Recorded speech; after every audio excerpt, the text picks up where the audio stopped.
guys, we're back, and Chris, this is out in Colorado. This is for you. I really want you to get that ebook, girl, because you've got to have a plan. You don't want to just randomly go out working on this and this and this. You've got to work on certain things in a certain order. But as far as the dog getting desensitized to the pager, that's not going to happen. You've got to link it with the nick. But what we're doing is creating muscle memory, which is a very powerful thing. It's a knee-jerk reaction by the dog's muscles.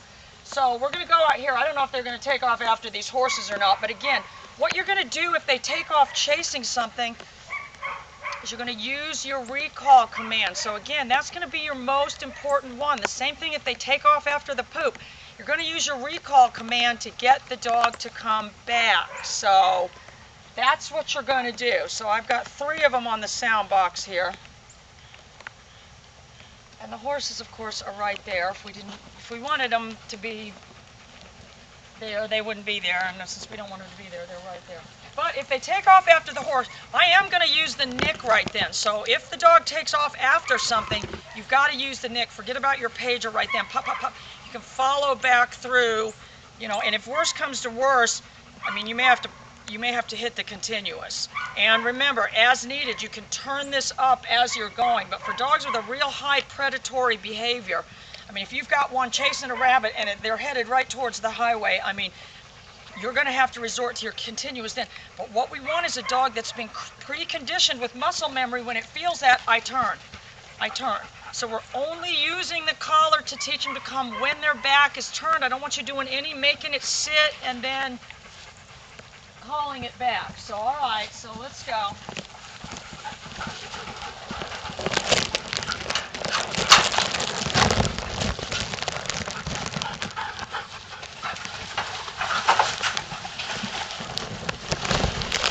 All right.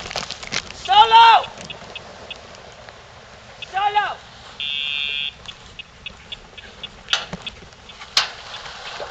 Good girl. Solo! Good girl. Good girl. So what I did was pop, pop, pop, pop, pop. All right, you wait and see. She's going to go eat the horse manure in a minute. Solo! Good girl. You can see she's conditioned to turn and go when she feels that. Solo! She's conditioned to turn around. All right, let's walk out this way.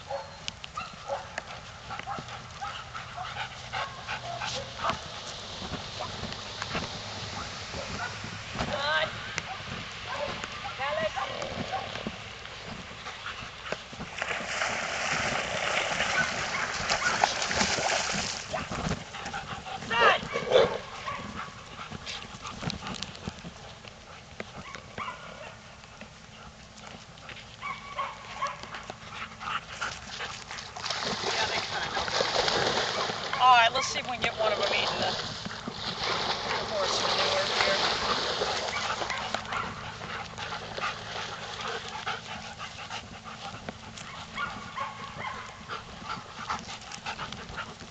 Solo!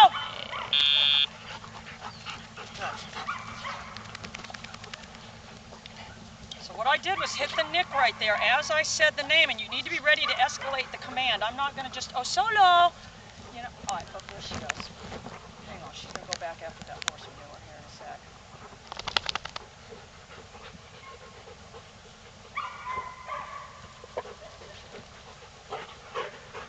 Same thing, if they disappear in the bushes like that, solo!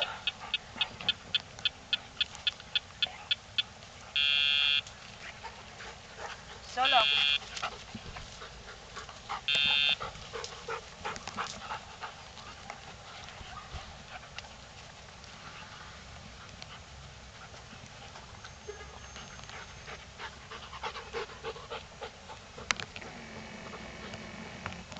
Solo.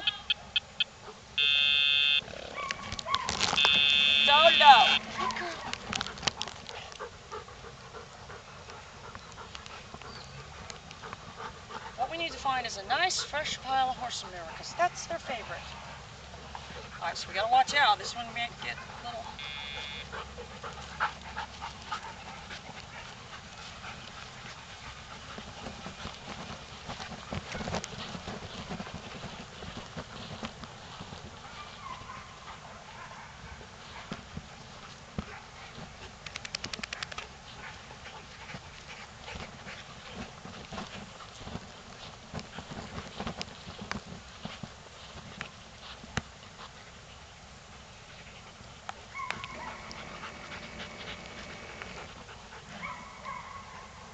Solo!